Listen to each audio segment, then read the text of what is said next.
대선에서 승리를 거뒀지만 이준석 국민의힘 대표를 향한 책임론이 불거지고 있죠. 젠더 갈라치기와 여가부 폐지 공약 등으로 여성들의 반감을 샀다는 지적 때문인데요. 이 대표는 오늘 비판 여론에 대해서 정면 돌파 의지를 다졌습니다. 박준우 마커가 주우민에서 관련 소식 정리했습니다.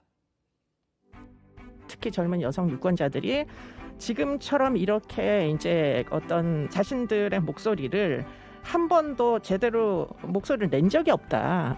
그런데 이번 이제 대선에서만큼은 여성 유권자들이 모두 결집하여 유권자로서의 목소리를 낸 굉장히 중요한 정치사에 있어서 전 중요한 이벤트였다. 이수정 교수가 말한 정치사에 있어 중요한 이벤트, 이대녀의 결집을 가리키는 말일 텐데요. 이번 대선에서 이대녀의 선택은 이재명 후보였죠. 약 60%에 달하는 20대 여성들이 윤석열 당선인 대신 이 후보를 택한 건데요. 윤 당선인이 선택을 받지 못한 건 국민의힘이 이대녀의 민심을 이반했기 때문이라는 지적이 나왔죠. 주민이 선정한 오늘의 인물, 그 책임자로 지목된 국민의힘 이준석 대표입니다. 이번 일을 계기로 이준석 대표의 2030, 특히 이대남들과 이대녀를 이른바 20대 여성들을 갈라치는 이런 식의 행태는 말이죠. 정치권에서 추방을 해야 되는 것이고 이 부분에 대해서 이준석 대표의 책임을 준엄하게 묻어야 됩니다. 이준석 대표를 향한 책임론 주로 외부에서 제기되고 있는데요. 젠더 이슈를 두고 이 대표와 늘 날선 논쟁을 벌여왔던 진중권 전 교수입니다.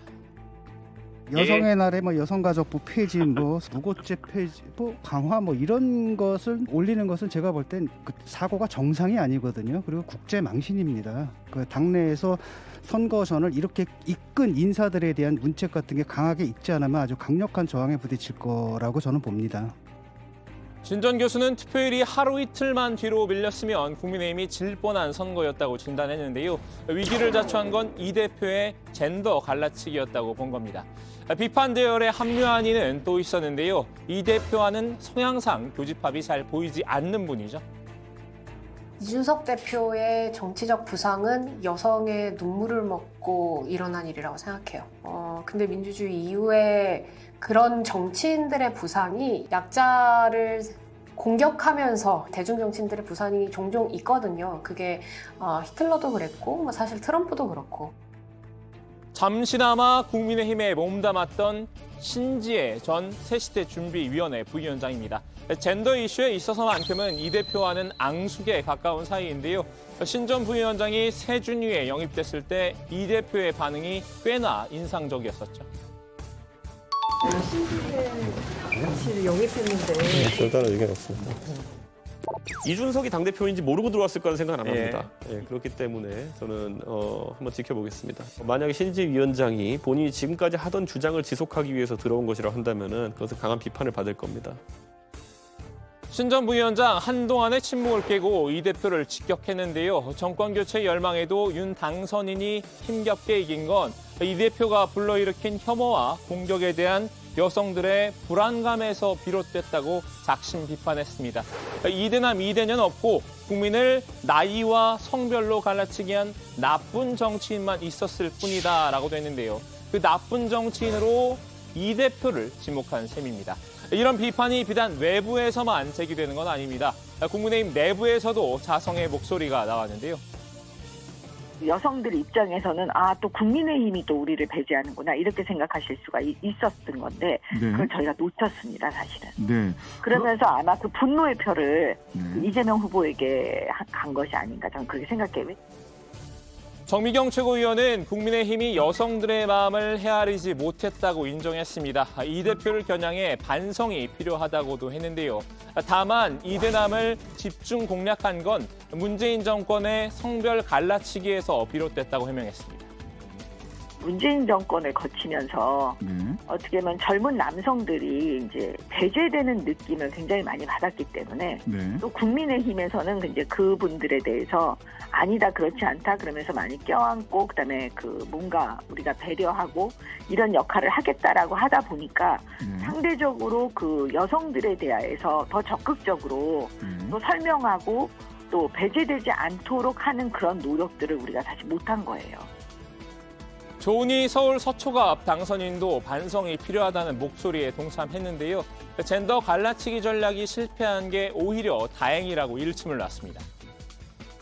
이대남, 이대녀, 지금 20대 젊은이들을 그렇게 꼭 갈라서 서로 할 필요가 있느냐.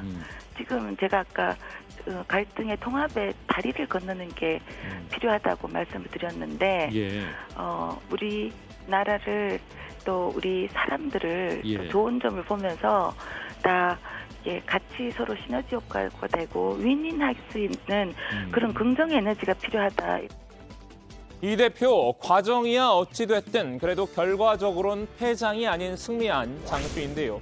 자신에게 쏟아지는 비판이 상당히 억울했나 봅니다. 이건 너무한 거 아니냐고.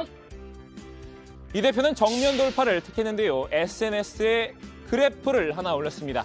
지난 21대 총선과 이번 20대 대선의 세대별 지지율 변화를 비교한 그래프입니다. 출구조사 데이터를 기반으로 지난 총선 당시 미래통합당의 득표율, 이번 대선 윤 당선인의 득표율을 나타낸 건데요. 이 대표는 전 연령과 성별에서 수치가 개선됐다고 강변했습니다. 20대 남녀만 한번 팩트체크를 해봤는데요. 남녀 모두 지난 총선에서 미래통합당을 찍었다고 답한 비율보다 이번 대선에서 윤 당선인을 찍었다고 답한 비율이 오른 걸 확인할 수 있습니다.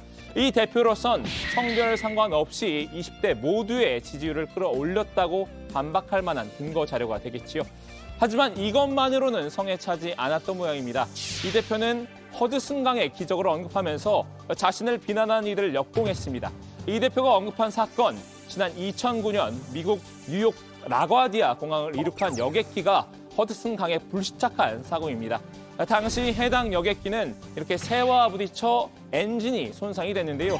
조종사인 체슬리 설렌버거 기장은 공항 폐항이 아니라 허드슨강 비상 착륙을 선택을 했고 결국 탑승객 전원이 살아남았죠. 그래서 허드슨강의 기적이라고 불리는데요. 하지만 설렌버거 기장은 사고 조사 과정에서 왜 회항하지 않았는지를 두고 책임론에 시달렸습니다. Why didn't you attempt to return to LaGuardia? There simply was not enough altitude. Aviation engineers are theorizing you had enough energy to make it back to a runway. Well, engineers are not pilots. 결국 이 대표는 자신이 설렌버거 기장과 같은 상황에 놓여 있단 말을 하고 싶었던 것 같습니다. 자신을 비판한 이들은 조정석에 앉을 자격도 없으면서 말만 많은 사람들이라고 애둘러 비판한 겁니다. 더 이상 쏟아지는 질책에 연연하지 않고 지방선거 준비에 매진하겠다는 의지도 드러냈죠. 이 대표는 대선 승리 이후 곧바로 광주로 향했는데요. 이번에 우리 광주 시민들의 과분한 사랑을 받아서 보수 정당 대통령 후보로서는 역대 최고의 이런 표를 얻게 되었습니다.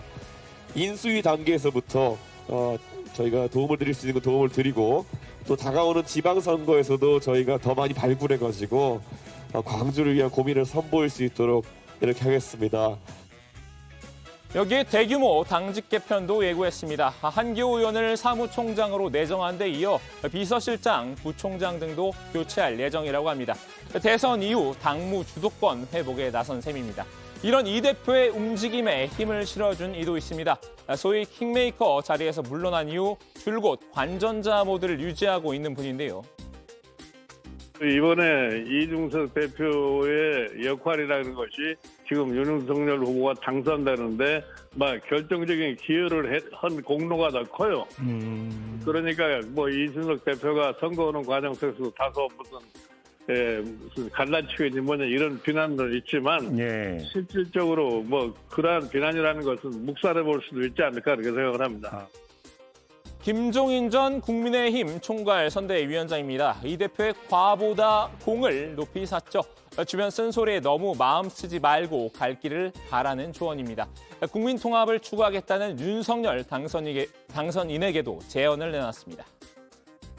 우리 사회를 갖다 보다 더 조화를 이루고 올라갈 것 같으면은 지금 지난 IMF 사태 이후부터 벌어지게 있는 양극화가 이번에 코로나 바이러스를 겪으면서 그 격차가 더 벌어졌어요. 그거를 어떻게 좁혀나가느냐 하는 것이 국민 통합의 가장 선결 과제가 아닌가 이렇게 생각을 해요. 자, 오늘은 절반의 승리를 거둔 이준석 대표에게 쏟아지는 화살과 이 대표의 대응을 살펴봤는데요. 김종인 전 위원장이 남긴 무심한 듯 세심한 조언은 들어가서 좀 더 살펴보겠습니다. 오늘 주민 한마디 정리합니다. 절반의 승장 이준석에 쏟아진 책임론, 정면 돌파택한 준스톤.